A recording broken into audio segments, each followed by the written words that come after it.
મિત્રો, એ વિસ્તારમાં જે પણ ખેડૂતો છે એ ખેડૂતોના ખેતરોમાંથી જ્યાં વીજ લાઈન જઈ રહી છે, મોટા મોટા ટાવર ઉભા થાય છે અને છેલ્લા 7-8-9 મહિનાથી કે આનાથી પણ વધારે સમયથી આ વીજ લાઈનનું કામ ચાલે છે અને એમના પાકોની અંદર જયારે અમે મુલાકાત કરી તો ખૂબ મોટા બુલડોઝરો, જેસીબી, હિટાચી આ બધું ચાલુ પાકની અંદર ફર્યું. એ ખેડૂતોનો અંતરાત્મા શું કહેતો હશે? વિચારો કે પોતે જે વાયેલા પાક છે અને એમાં આટલું મોટું નુકસાન થાય અને ખેડૂતોને કોઈ પણ પ્રકારનું આશ્વાસન ના આપવામાં આવે. કરો બધી જંત્રી અલગ અલગ હોય તો એવી કેટલી વાતો જાણવા મળી છે કે તમારા જે લાગતા વળગતા જે લોકો છે, જ્યાંથી લાઈનો નીકળી છે, એવા કેટલાય ખેડૂતો છે કે જેમને અંદર ખાને તમે લાખો રૂપિયાનું વળતર આપ્યું અને અમુક ખેડૂતો છે જેની 80,000 રૂપિયા, લાખ રૂપિયા, 1.5 લાખ રૂપિયામાં તમે રીચવી દેવા ફરો છો તો આંખમાંથી આંસુડા પાડે. ત્યારે આ ભ્રષ્ટ અધિકારીઓને કેવું છે કે કયા જન્મમાં ભોગવશો તમે? ખેડૂતોના હકનું ખાઈ ખાઈને બેઠા છો તો કયા જન્મમાં તમે ભોગવશો? અને બોલી શકે તો એમને ડરાવવા અને ધમકાવવામાં આવે, એમને જેલમાં નાખવાના ષડયંત્ર કરવામાં આવે. તો મારે એવું પૂછવું છે કે તમારા કયા એવા સેટિંગો છે કે ખેડૂતના તરફેણમાં નિર્ણય લેવાને બદલે તમે આવી પ્રાઇવેટ મોટી મોટી કંપનીઓના તરફેણમાં નિર્ણય લો છો? ખબર છે એ ખેડૂતોની વેદના જઈને સાંભળો કે એ ખેડૂતની જે જમીન છે એ જમીનમાંથી એ લોકો એક સિઝન દીઠ કેટલા પૈસાની આવક કરે છે, તો એવી કેટલી સિઝન બગડી તો એ પ્રમાણે તમે વળતર આપવાના છો ખરા? દિવસે કઈ જગ્યાએ આપણે બધા ભેગું થવું છે એ ત્યાં એ દિવસે જાહેરાત કરીશું. પરંતુ આવનારી તારીખ 17/3/2026 મંગળવાર સવારે 10 કલાકે ખંભાત પ્રાંત કચેરી આવેદનપત્ર આપવા માટે સાથે સાથે મામલતદાર સાહેબને પણ આવેદનપત્ર આપીશું. રૂપી દબાણ, કોઈ ભ્રષ્ટ નેતાઓ તમારો પર દબાણ કરે તો એ દબાણમાં આવી અને આ ખેડૂતો ઉપર જોર જુલમ કરતા પહેલા વિચારજો. કારણ કે જે તે પોલીસ તંત્ર મિત્રો છે એ પણ ખેડૂત તો હશે જ, એમની પણ ખેતી તો હશે જ અને તેના સ્થાનિક પણ એવા કેટલાય પોલીસ કર્મચારીઓ હશે કે જેમની ખેતરમાંથી પણ વીજ લાઈન જઈ રહી છે પરંતુ બોલી નથી શકતા.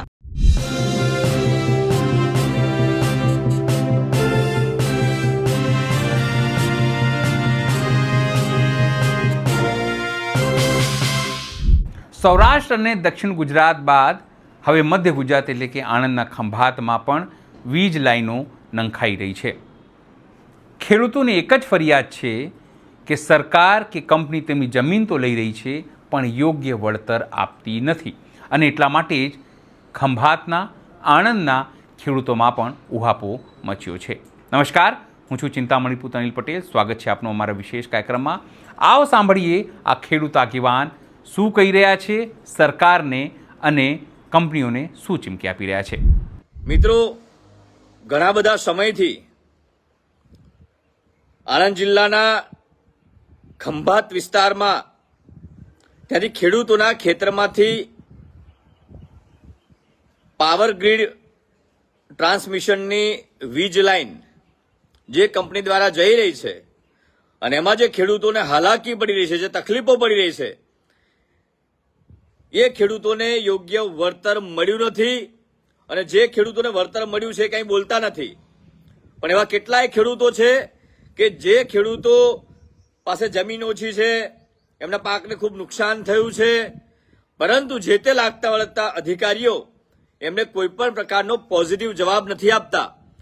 એ બાબતે અત્યારે યોગ્ય જાહેરાત કરવા માટે હું લાઈવ આવ્યો છું. મિત્રો, ખંભાત તાલુકો છે અને એ તાલુકામાં ખૂબ મોટી સંખ્યામાં ખેડૂતો ધાન્ય વર્ગના પાક સાથે જોડાયેલા છે.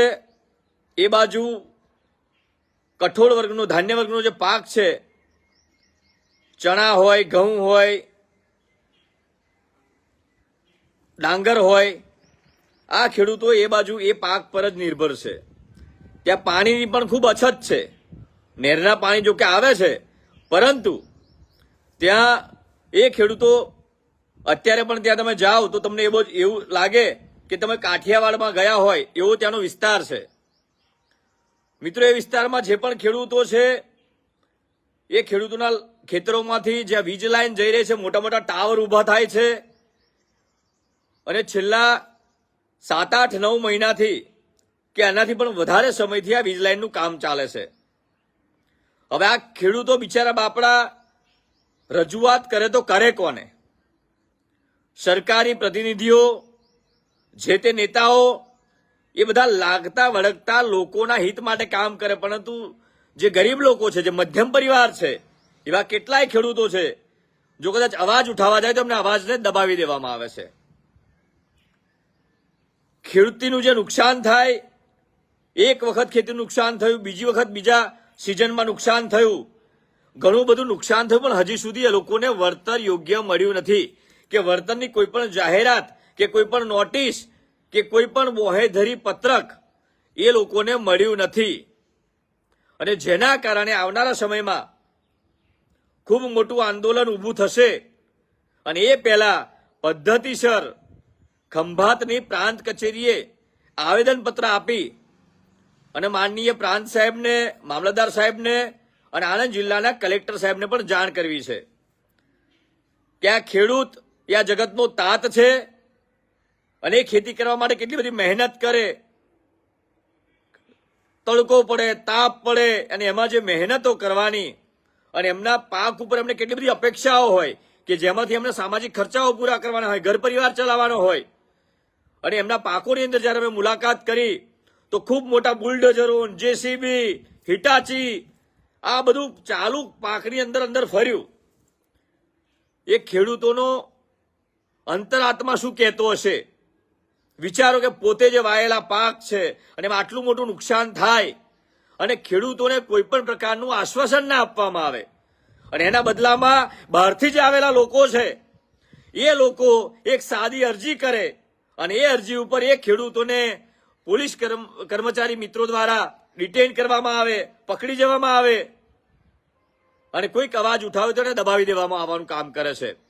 તો મારે એવું પૂછવું છે, એવા કયા ભ્રષ્ટ નેતાઓ છે, એવા કયા ભ્રષ્ટ અધિકારીઓ છે કે જે આ કંપનીઓની તરફેણ કરે છે? આ જે કંપની વીજ લાઈન નાખી રહી છે એ કંપની સરકારી નથી, આ પ્રાઇવેટ કંપની છે. પરંતુ આ પ્રાઇવેટ કંપની એવી કયા કલમોના જોરે આટલી બધી તાકાત ખેડૂતો ઉપર કરે છે? તો એ જે કલમો છે એ કલમોના કાગળો અમારી પાસે છે. આ કાગળો છે, આ ડિસ્ટ્રિક્ટ કોર્ટમાં જે અરજી કરી એના કાગળ છે અને આ કલેક્ટર સાહેબે જે એ કંપનીને મંજૂરી આપી એ મંજૂરીનો આ હુકમ છે. અને એમાં જે કલમો છે એ કલમોમાં સ્પષ્ટપણે લખેલું છે કે ખેડૂતોને જે તે વળતર આપીને એમને નોટિસ કે બોહેધરી પત્રક આપી અને ત્યારબાદ તમે કામ કરી શકો. કોઈ જ વળતર આપ્યા સિવાય આ ખેડૂતોના ખેતરમાં કામ ચાલુ કરી દીધા. 2 વખતની સિઝનો માથે પડી તો શું એટલું વળતર મળશે? તમે જંત્રીની વાત કરો, બધે જંત્રી અલગ અલગ હોય તો એવી કેટલી વાતો જાણવા મળી છે કે તમારા જે લાગતા વળગતા જે લોકો છે, જ્યાંથી લાઈનો નીકળી છે, એવા કેટલાય ખેડૂતો છે કે જેમને અંદર ખાતે તમે લાખો રૂપિયાનું વળતર આપ્યું અને અમુક ખેડૂતો છે જેની 80,000 રૂપિયા, લાખ રૂપિયા, 1.5 લાખ રૂપિયામાં તમે રીઝવી દેવા ફરો છો. તો પૂછવું લોકશાહી ઢબે એ છે કે તમારે એવા કયા હપ્તા કંપનીવાળા જોડે ચાલે છે? બંધ બારણે તમારું એવું શું સેટિંગ ચાલે છે કે આ ખેડૂતોને તમે દબાવો છો? આ ખેડૂતોના હક અને અધિકારનું તમે છીનવી લો છો. માનનીય કલેક્ટર સાહેબને પણ કેવું છે અને માનનીય જે તે લાગતા વળગતા સરકારી અધિકારીઓ હોય કે ભ્રષ્ટ નેતાઓ હોય, તમારા આ હપ્તા ચાલે છે, આવો અંદાજ લગાવી શકાય. આ હપ્તાના કારણે તમારે ખેડૂતોની તરફેણ કરવાની હોય, ખેડૂતોના હિત માટેની વાત કરવાની હોય અને એની જગ્યાએ તમે લોકો કંપનીવાળાને સાથ અને સહયોગ આપો છો. કયા એવા તમારા હપ્તા બંધાયેલા છે? શું તમને મળવાનું છે કે આ ગરીબ ખેડૂતોને તમે મારવા બેઠા છો? ત્યારે ખંભાત વિધાનસભા હોય, ખંભાત તાલુકો હોય કે જ્યાંથી પણ લાગતા વળગતા જે પણ ખેડૂતો હોય, તમારા ખેતરમાંથી લાઈન ભલે જતી હોય કે ના જતી હોય, બાજુવાળાના ખેતરમાંથી લાઈન જતી હોય તો પણ ખેડૂતને મદદ કરજો. કારણ કે કાલે ઉઠીને તમારો પણ વારો આવવાનો જ છે. એ થાંભલો તમે જુઓ, 50-60 બાય 60 ની મોટી જગ્યા પડે. એ થાંભલાની જગ્યા તો પડે, પરંતુ 1-2 વીઘાના આખા જગ્યાઓ બધી બગાડે. મોટા મોટા હિટાચી, મોટા મોટા જીસીબી, મોટા મોટા સાધનો ફરે, હજુ વળતર નથી મળ્યું, ચાલુ પાક બગડે, અને એ ખેડૂત બિચારો એ ખેતરના શેઢા ઉપર બેઠો બેઠો આંખમાંથી આંસુડા પાડે. ત્યારે આ ભ્રષ્ટ અધિકારીઓને કેવું છે કે કયા જન્મમાં ભોગવશો તમે? ખેડૂતોના હકનું ખાઈ ખાઈને બેઠા છો, તો કયા જન્મમાં તમે ભોગવશો? સહેજ તો વિચાર કરો. આ ખેડૂત બિચારાને કોઈ કુદરતી આફત આવે તો ખેડૂતના માથે, ચોમાસાનો સમય હોય, વરસાદનો સમય હોય, એમાં ક્યાંક વધારે વરસાદ પડે એમાં ખેડૂતોને નુકસાન વેઠવાનું. અને આવી જયારે વીજ લાઈનો જાય, અને કેટલી જગ્યાએ વીજ લાઈનો જાય, ક્યાંક ગેસની લાઈનો જાય, ત્યારે દરેક વખતે ખેડૂતોને જ ભોગવવાનો વખત આવે છે. આ ખેડૂત ક્યાંક એમનામાં શિક્ષણ ઓછું છે, ક્યાંક માહિતીનો અભાવ હશે, એટલે બિચારા બોલી ના શકે, અને બોલી શકે તો એમને ડરાવવા અને ધમકાવવામાં આવે, એમને જેલમાં નાખવાના ષડયંત્ર કરવામાં આવે. તો મારે એવું પૂછવું છે કે તમારા કયા એવા સેટિંગો છે કે ખેડૂતના તરફેણમાં નિર્ણય લેવાને બદલે તમે આવી પ્રાઇવેટ મોટી મોટી કંપનીઓના તરફેણમાં નિર્ણય લો છો? વીજ લાઈન નાખો, કાયદા મુજબ અમને ખબર છે કે ના કરી શકાય, પરંતુ આ જે તે કંપની નાખે છે એમાં કોઈ રૂકાવટ નથી કરવી. પરંતુ તમે જે વળતર મળવાનું છે એ તમે બોહેધરી પત્રક દરેક ખેડૂતને આપો અને જાહેર કરો કે અમે તમને આટલું વળતર આપીશું. તમે અંધારામાં રાખો છો. આ જે તે કંપની છે એ કંપની સરકારી કંપની નથી, પરંતુ સરકારનો એ કંપનીમાં હિસ્સો હોઈ શકે, ટેક્સના વળતર રૂપિયા હોઈ શકે કે બીજો કોઈ પણ રીતે સરકારનો એ કંપનીમાં હિસ્સો હોઈ શકે, એ સ્વાભાવિક છે. પરંતુ કંપની સરકારી નથી. જે વળતર આપવાનું છે એ વળતર કંપનીએ આપવાનું છે, સરકારે એમની તિજોરીમાંથી આપવાનું નથી. જે તે સરકારી અધિકારીએ વળતર એમના ખીચામાંથી કે એમના ઘરમાંથી આપવાનું નથી. વળતર તો એ જે તે કંપનીએ જ આપવાનું છે. અને ખેડૂતની લાખો કરોડો રૂપિયાની જમીન આ વીજ લાઈન નાખશે એટલે કોળીની થઈ જવાની, એની કિંમત નહીં રહે, કોળીના ભાવની મૂલ્ય આ જમીનનું થઈ જવાનું. થાંભલા તો નાખી દીધા, હવે ત્યાં તારની લાઈનો નાખવાની, એ લાંબા લાંબા તાર કરશે, ખેંચશે, એટલે હજી બે સિઝન તો બગડી છે એવું જાણવા મળ્યું છે. પરંતુ આવનારા સમયમાં હજુય કદાચ બીજી એકાદ બે વખતની ખેતીઓ બગડશે. એ ખેડૂતોની વેદના જઈને સાંભળો કે એ ખેડૂતની જે જમીન છે એ જમીનમાંથી એ લોકો એક સિઝન દીઠ કેટલા પૈસાની આવક કરે છે. તો એવી કેટલી સિઝન બગડી, તો એ પ્રમાણે તમે વળતર આપવાના છો ખરા? તમે તો જંત્રીના ભાવે કહેશો, તમે તો ઓછું વળતર આપશો, 100%માંથી 20% આપશો, 30% આપશો, 10% આપશો. પરંતુ ખેડૂતે જે મહેનત કરી છે, જે મજૂરી કરી છે, જે મોંઘા મોંઘા બિયારણો અંદર નાખ્યા છે, તળ તડકો તાપ આ બધું વેઠ્યું છે, એ ખેડૂતોની બિચારાની પરસેવાની જે મજૂરી છે એ કોણ ચૂકવશે? ત્યારે ખંભાતના બધા ખેડૂતોને કેવું છે કે કોઈના બાપથી ડરવાની જરૂર નથી, કોઈનાથી બીવાની જરૂર નથી. આ લોકશાહી છે, બંધારણ છે, લોકશાહી ઢબે આપણે આપણી માંગ કરી જ શકીએ. આપણે હથિયારો ના લઈ શકીએ, પરંતુ કલમના જોરે કાગળથી આ કાગળની લડાઈ છે, આ કાગળની લડાઈમાં રજૂઆત કરી અને મજબૂતાઈથી આપણે બધાએ ત્યાં રજૂઆત કરવી પડશે. એક ખેડૂત ઉપર નુકસાન થયું, એક ખેડૂતને પોલીસ પકડી ગઈ, એટલે બીજો ખેડૂત જો નહીં બોલે તો કાલે તમારો પણ વારો આવવાનો છે. કોઈ પણ રાજકીય પક્ષો હોય તો રાજકીય પક્ષોથી ઉપરવટ જઈ અને મારો ખેડૂત પહેલો, મારો ખેડૂત મારા માટે મહત્વનો છે, એમ ખેડૂતનું હિત વિચારી, ખેડૂતનું સાચું વિચારી અને ખૂબ મોટી સંખ્યામાં અત્યારે જાહેરાત કરું છું. હું સંજયસિંહ રાજ મારા સામાજિક સંગઠનમાં પણ જાહેરાત કરું છું અને બધાને જાહેરાત કરું છું કે આવનારી તારીખ, આજે શનિવાર થયો છે, આવતો મંગળવારે સવારે 10 કલાકે ખંભાત પ્રાંત કચેરીએ આવેદનપત્ર આપવા માટે લોકશાહી ઢબે આપણે બધાએ ભેગા થવાનું છે. જે તે સ્થળે ભેગા થવાનું છે, એ ત્યાંના જે આપણા આગેવાનો છે એ નક્કી કરશે અને આગળના દિવસે કઈ જગ્યાએ આપણે બધા ભેગું થવું છે એ ત્યાં એ દિવસે જાહેરાત કરીશું. પરંતુ આવનારી તારીખ 17/3/2026 મંગળવાર સવારે 10 કલાકે ખંભાત પ્રાંત કચેરી આવેદનપત્ર આપવા માટે સાથે સાથે મામલતદાર સાહેબને પણ આવેદનપત્ર આપીશું અને ત્યાં જ માનનીય કલેક્ટર સાહેબ આણંદ જિલ્લાના એમને પણ રજૂઆત આપણે ત્યાં જ કરીશું. અને આ જાહેરાત કરીએ છીએ, જો વહેલી તકે આ ખેડૂતોને વળતર પેટે કયું વળતર આપવાના છો, કેટલું આપવાના છો અને હજી કેટલું નુકસાન ને કેટલો સમય કામ ચાલશે એનું બોહેધરી પત્રક દરેક ખેડૂતના જે તે સર્વે નંબરમાં જતું હોય એને પણ આપો.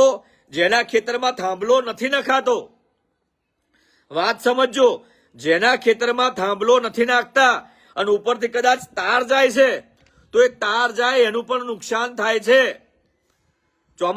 ચોમાસાના સમયમાં જો કોઈ ખેડૂત ટ્રેક્ટરની અંદર કોઈ ઘાસચારો લઈને જાય તો એ પણ ત્યાં નુકસાન કરે છે. કેટલાય ખેડૂતોના કિસ્સા છે કે અહીં તો ઉપર ખેંચાય છે, લાઇટ છે એટલે વીજ કરંટ ખૂબ મોટા કેવીમાં જતો હોય એટલે ત્યાં કામ ખેંચાતું હોય એવું આકર્ષણ થતું એવું લાગે. આવું ખેડૂતો રજૂઆત કરે છે તો એ ખબર કોને પડે કે જેના ખેડૂતમાંથી અગાઉ લાઈનો ગઈ હોય, જેના ઉપર વીતી હોય એને જ ખબર હોય. એટલે આજે હું પોતે જાહેરાત કરું છું, દરેક સંગઠનના ભાઈઓ પક્ષાપક્ષીથી ઉપરવટ જઈ અને ખેડૂતના હિત માટે આ મંગળવારે 17 તારીખે સવારે 10 કલાકે આપણે બધાએ ભેગા થવાનું છે. ખૂબ મજબૂતાઈથી આવજો અને સાથે ખંભાત તાલુકાના રૂરલ પોલીસ સ્ટેશનના પોલીસ સ્ટાફને માનનીય પીઆઈ સાહેબ, પીએસઆઈ સાહેબને પણ જાણ કરીએ છીએ કે તમને આદર સત્કારથી જોઈએ છીએ.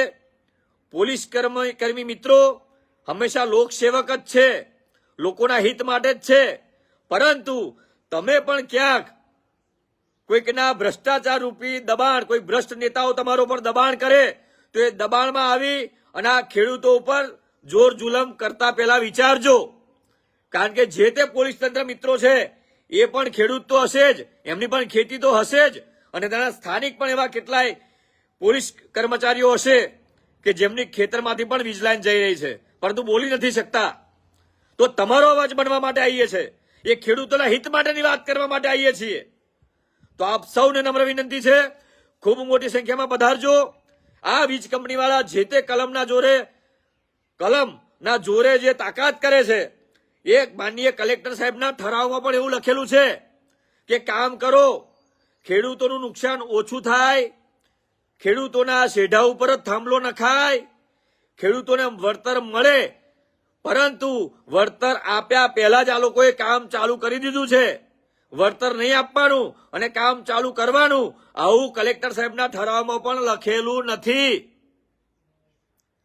આખી વાત સમજજો. ફરી બોલું છું, કંપની પ્રાઇવેટ છે, સરકારી નથી. સરકારનો એ કંપનીમાં હિસ્સો હોઈ શકે પરંતુ કંપની સરકારી નથી.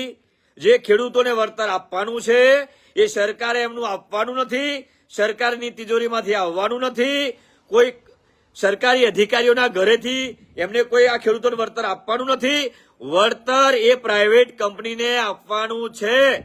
તો આ સરકાર પ્રાઇવેટ કંપનીને પણ જાણ કરી દે કે તમે લોકો લાખો કરોડોના તાયફા કરો, પાર્ટીઓ માટે મોટા મોટા ફંડો આપો, તો આ ખેડૂતોના ઘરમાં કદાચ તમે થોડા ઘણા વધારે પણ પૈસા આપો કે વળતર વધારે આપો તો તમારા બાપનું શું બગડી જાય છે. ત્યારે ખંભાત તાલુકાના એ ભાલ વિસ્તાર હોય, આ બાજુનો ચરોતર વિસ્તારમાં પણ લાગે છે, એ બધા જે તે વિસ્તારના જે ખેડૂતો છે એ ચોક્કસપણે ખેડૂતોને પણ કહેવું છે કે પક્ષાપક્ષીથી ઉપરવટ જઈ અને તમારા ગામના સરપંચ હોય, તાલુકા પંચાયતના સદસ્ય હોય, જિલ્લા પંચાયતના સદસ્ય હોય, એ કોઈ પણ પાર્ટીના હોય, જેમણે તમે મતો આપ્યા છે તો તમે રજૂઆત કરો કે તમારી સાથે કેમ ના આવે. પણ કેટલાય એવા છે જે નહીં આવે કારણ કે એમને રાજકીય રોટલા શેકવા છે. કોઈકના દબાણો હશે, કોઈ મોટા નેતાઓના દબાણ આવી જાય, બી જાય, ક્યાંક ફોટો જોડે વાયરલ થઈ જાય, ક્યાંક વિડીયો વાયરલ થઈ જાય. એવા ડરેલા લોકોને કહેવું છે કે તમે લોકો જુઠ્ઠા લોકો છો, વારંવાર આ ખેડૂતોને છેતરો છો અને છેતરી અને આ ખેડૂતોના હક અને અધિકારનું તમે ખાઈને બેઠા છો. પણ ખેડૂતની તરફેણમાં જયારે બોલવાનું આવે તો તમે લોકો બોલતા નથી. ત્યારે સમગ્ર ખંભાત તાલુકાના દરેક ખેડૂતોને કહેવું છે કે આ મંગળવારે 17 તારીખે સવારે 10 કલાકે ચોક્કસપણે આવજો. લોકશાહી ઢબે બંધારણની જોગવાઈ મુજબ કાયદાને હાથમાં લીધા સિવાય આપણે રજૂઆત કરવાની છે. એટલે ચોક્કસપણે આવજો. બસ એ જ ફરી એકવાર જય જવાન જય કિસાન, લડેંગે જીતેંગે. ન્યાય આપો, ખેડૂતોને ન્યાય આપો અને આ ખેડૂતોને વળતર જાહેર કરો, સારું વળતર જાહેર કરો, વધુ વળતર જાહેર કરો અને બોહેધરી પત્રક આપીને જાહેર કરો. બસ એ જ મળીએ છીએ આપણે બધા આવનારી તારીખ 17/3/2026 મંગળવારે સવારે 10 કલાકે ખંભાત પ્રાંત કચેરી ખાતે આવેદનપત્ર આપવા માટે. બસ એ જ ફરી એકવાર આપ સૌને સંજયસિંહ રાજના નમસ્કાર. જય હિન્દ, જય ભારત. આ ખેડૂત આગેવાનની વાત સાંભળીને આપને શું લાગે છે જરૂરથી અમારા કોમેન્ટ બોક્સમાં કોમેન્ટ કરજો. એ સિવાય અમારી યુટ્યુબ ચેનલને લાઈક કરો, સબસ્ક્રાઇબ કરો, બેલ આઇકન દબાવો. સાથે અમારી વેબસાઇટ છે www.gujaratpress.in, ત્યાં પણ જઈને તમે વધુ અપડેટ થઈ શકો છો. અત્યાર માટે બસ આટલું જ. નમસ્કાર.